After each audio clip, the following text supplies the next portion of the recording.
বন্ধুরা, আমরা সকলে ইউপিআই ইউজ করি। আমরা প্রত্যেকেই ইউপিআই এর মাধ্যমে টাকা পাঠাই। ফোনপে, গুগল পে, পেটিএম এগুলো কিন্তু আমরা ইউজ করি।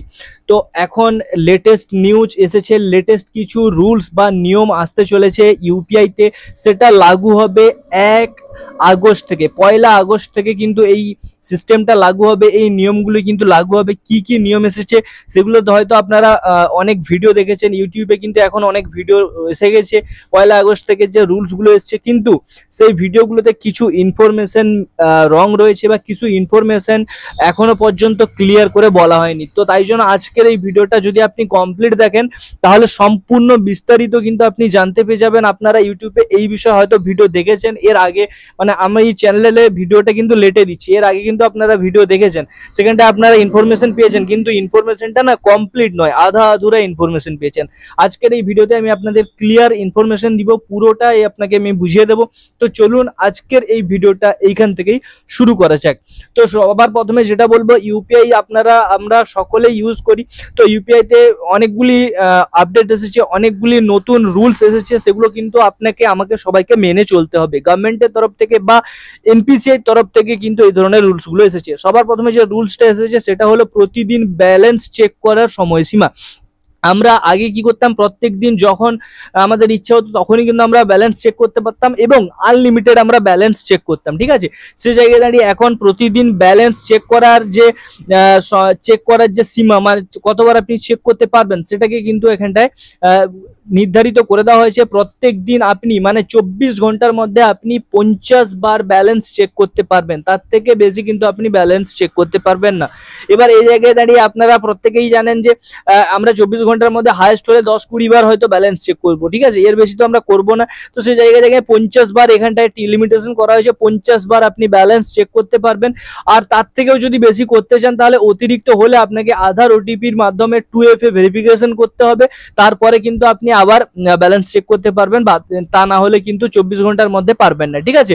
তারপরে 2 নম্বর পয়েন্টে যেটা বলবো সেটা হলো লিঙ্ক করা ব্যাংক হিসাব দেখার সীমা। মানে আপনার ব্যাংকে যে টাকাটি রয়েছে, লিঙ্ক করা যে ব্যাংকিং স্টেটমেন্ট বা এই সমস্ত জিনিসগুলো দেখতে চাইছেন, তা বা এই সমস্ত হিস্ট্রি দেখতে চাইছেন, কত টাকা ট্রানজেকশন করেছেন আপনার ব্যাংকে, সেটারও কিন্তু সময়সীমা এখানটায় লিমিটেড করে দেওয়া হয়েছে। প্রতিটি অ্যাপের মধ্যে আপনি মিনিমাম 25 বার, মানে আপনি ম্যাক্সিমাম আপনি 25 বার পর্যন্ত মোবাইল নাম্বারের মাধ্যমে, মোবাইল নাম্বারের ভিত্তিতে যুক্ত ব্যাংকের টাকা যে রয়েছে সেই টাকাটা কত টাকা রয়েছে বা কত টাকা ট্রানজেকশন করছেন সেগুলো হিসাব আপনি দেখতে পারবেন মাত্র 25 বার আপনি প্রতি অ্যাপে দৈনিক, মানে প্রত্যেক দিন, ঠিক আছে।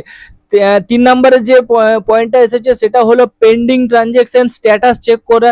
তো পেন্ডিং ট্রানজেকশন যখন হয়ে যেত, কোনো টাকা পাঠালে পেন্ডিং হয়ে যেত, সেই পেন্ডিং ট্রানজেকশনগুলো চেক করার জন্য কিন্তু আমরা আমরা ইউপিআই এর মাধ্যমে দেখতাম যে কখন হবে। তো সেটা আপনাকে পেন্ডিং ট্রানজেকশন চেক করার আপনাকে সর্বোচ্চ 3 বার অপশন দেওয়া হবে। 3 বারের মধ্যে কিন্তু আপনাকে পেন্ডিং ট্রানজেকশনটা কিন্তু চেক করতে হবে।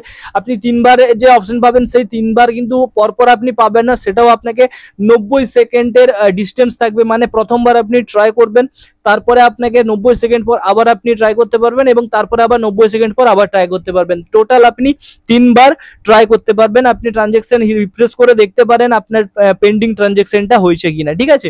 তারপরে 4 নম্বরে যেটা বলবো সেটা হলো অটোপে। এখন কিন্তু আমরা প্রত্যেকেই দেখবেন বিভিন্ন জায়গায় আমরা অটোপে লাগিয়ে রেখি বিভিন্ন সিস্টেমের জন্য, মানে বিভিন্ন সাবস্ক্রিপশন হতে পারে বা বিভিন্ন অ্যাপের জন্য কিন্তু এখন অটোপে সিস্টেম রয়েছে। আমরা জিপে, পেটিএম, ফোনপে এগুলোর মাধ্যমে অটোপে করে থাকি, ঠিক আছে। তো অটোপের জন্য যে সিস্টেমটা রয়েছে সেটা হলো অটোপে আমাদের ওয়ালেট থেকে যে টাকাটা সেটা যে কোনো সময় ডিটেক্ট হয়ে যেত, যে কোনো সময় কেটে যেত, কিন্তু এখন এই মুহূর্তে কিন্তু সেটা হবে না। অটোপের কিন্তু টাইম নির্ধারিত করে দেওয়া হয়েছে, আপনারা নির্ধারিত টাইমের মধ্যেই কিন্তু আপনার ওয়ালেট থেকে অটোপে টাকাটি কাটা হবে।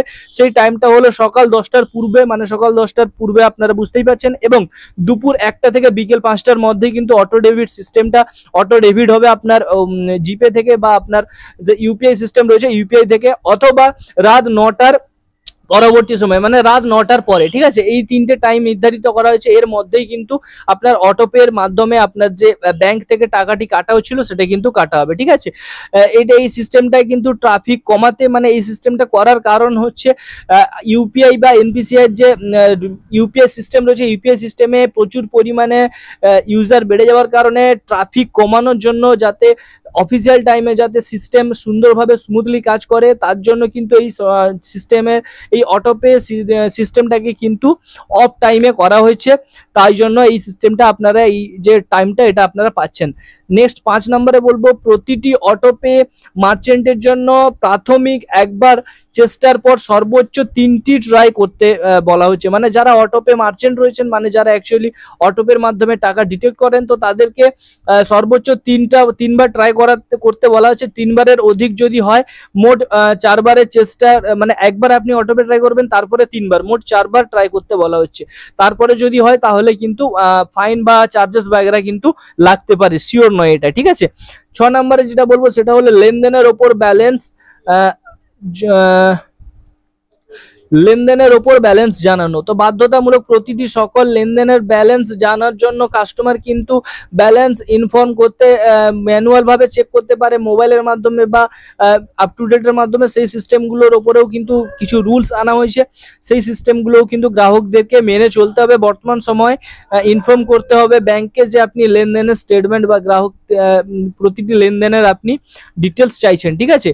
4 বলবো সেটা হলো এনপিসিআই কেন্দ্রীয় এপিআই নিয়মাবলী বা টিপস সীমা পরিকাঠামো প্রয়োগ করা হবে, যেখানটায় 31শে জুলাই 2025-এর পর থেকে পিএসপি ও ব্যাংকে এনপিসিআই সার্টিফাইড এপিআই সংযোজন সম্পন্ন করতে হবে।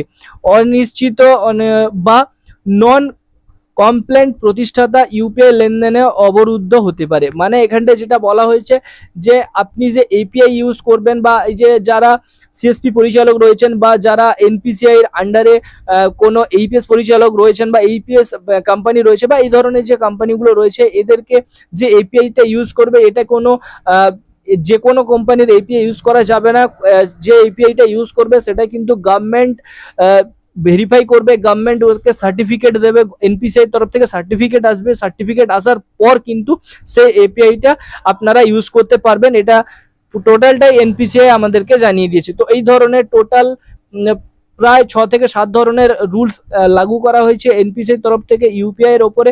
তো আশা করছি আজকের এই ভিডিওটাতে আপনারা বুঝতে পেরে গেলেন কি কি রুলসগুলো লাগু করা হয়েছে, এবং এছাড়াও কিন্তু আরো কয়েকটি ছোট ছোট রুলস লাগু করা হয়েছে, সেগুলো আমি নিচের ডিসক্রিপশনে আপনাকে দিয়ে রাখলাম, আপনারা চাইলে ওখানটায় পড়ে নিতে পারেন।